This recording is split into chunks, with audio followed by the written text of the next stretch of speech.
Hello Internet friends and fellow chieftains, this is Tim Schrock with Design Build Solutions. I wanted to share this tip really quick. It's not a Tech Tip Tuesday, it's a bonus tip today.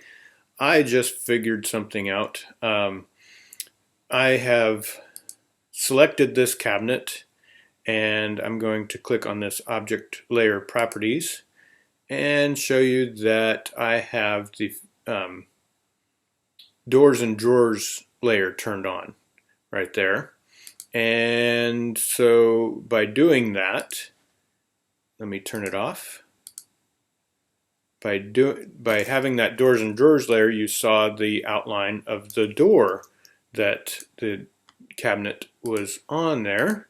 I'm going to select that, turn that doors and drawers layer on again, and I'm going to use this toolbar right here to close the cabinet door, and I'm going to open the cabinet door.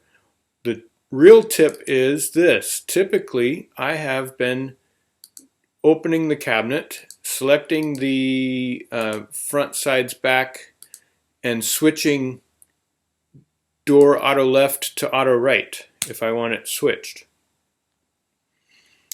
You all probably think I'm crazy because maybe you know what's coming next. The tip is right here. You don't need to open it and switch. Just grab that door, grab that cabinet, and use this tool right here to reflect about object. Click once and reflect about the center of that cabinet, and there it switches to left. Oh my goodness. Click, click, done. Hope that helps. Have a great day. Bye-bye.